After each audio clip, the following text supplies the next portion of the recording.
안녕하세요. 미국 주식 성공 투자로 여행을 원 없이 다니고 싶어하는 욕망덩어리 미국 주식 인간 지표입니다.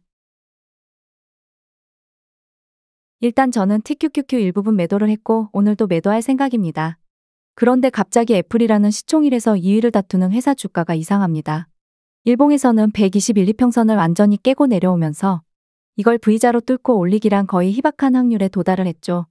사실 애플이라는 회사는 엔비디아나 테슬라처럼 이제는 크게 성장할 수 있는 성장주가 아니라 가치주에 속하며 혁신은 무슨 팀쿡은 혁신에 관심이 없고 오로지 주주 친화적으로 자사주 매입에만 신경 쓰는 주가 부양에만 관심 있다고 볼 수 있습니다.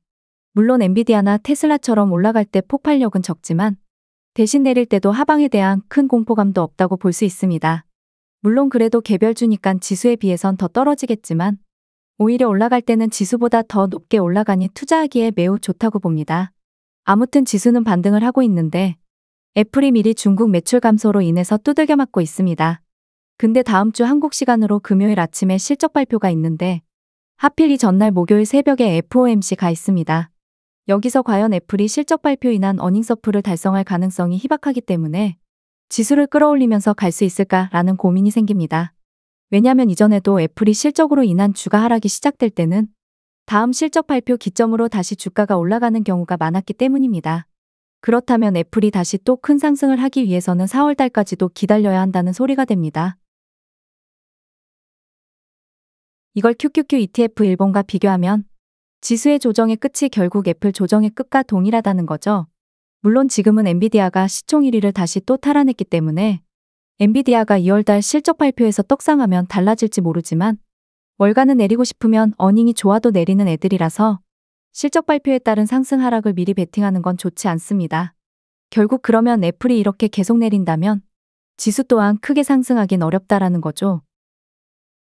애플 주봉을 보면 121 이평선까지도 일단 열어두고 조금은 장기적으로 분할 매수 계획을 짜고 접근하는 게 좋아 보입니다. 대충 $200 정도로 보고 있습니다. 근데 지금 이동평균선이 정배열이고 소파동이 바닥권이니까 단기적인 반등을 노리고 분할 매수하는 것도 좋아 보입니다. 여기서부터 살짝 머리가 아파오죠. 다음 주에 실적 발표로 인한 하락 가속화를 만들지 혹은 단기적인 반등을 줄지에 대한 고민이 생깁니다. 애플 월봉을 보면 와우 정말 대단하다는 말밖에 안 나옵니다. 그 이유는 닷컴과 리먼을 빼면 녹색 파동이 아래로 깊숙이 내려간 적이 없습니다. 그만큼 주가 방어에는 지수보다 더 훌륭하다고 할 수 있습니다. 이 말이 결국 뭐냐면 월봉상 40일 이평선을 이탈하면 화면에 노란색 선을 이탈하면 애플도 바닥이고 지수도 바닥일 때였습니다.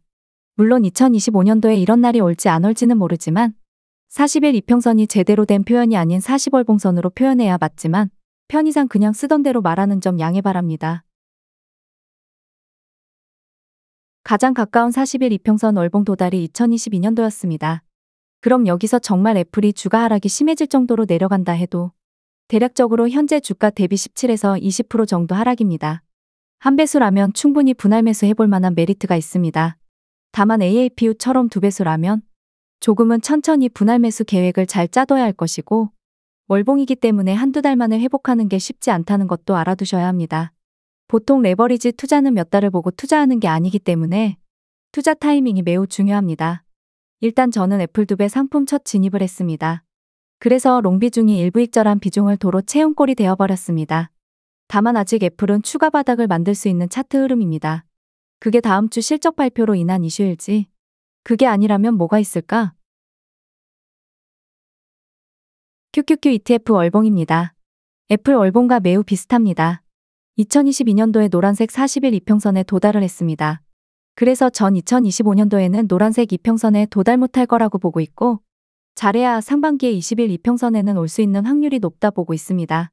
그러면 대략 현재 주가 기준 14% 정도 추가 하락이 3에서 4월 사이에 만들지 않을까 보고 있습니다.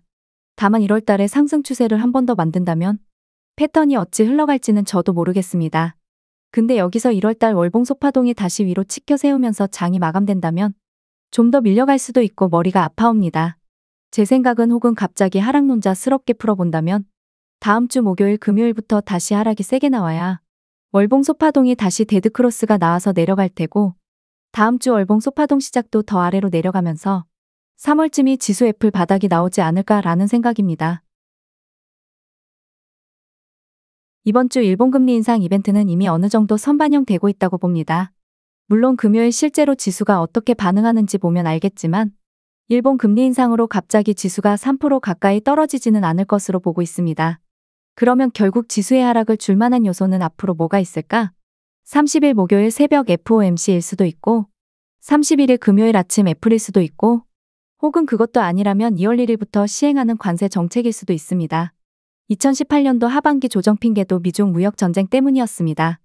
애플이 안 그래도 중국에서 매출이 18% 감소했는데 여기서 트럼프가 중국의 관세를 때린다면 중국은 더욱 애플 불매를 한다든지 테슬라 불매를 테슬라 이런 씨. 장기뷰는 제가 자주 틀리니 패스하고 일봉을 보면 아직 화면의 녹색선 21이평선이 41이평선 위로 올라오지 못했습니다. 우측 화면이 현재 나스닥 선물 일봉 상황입니다.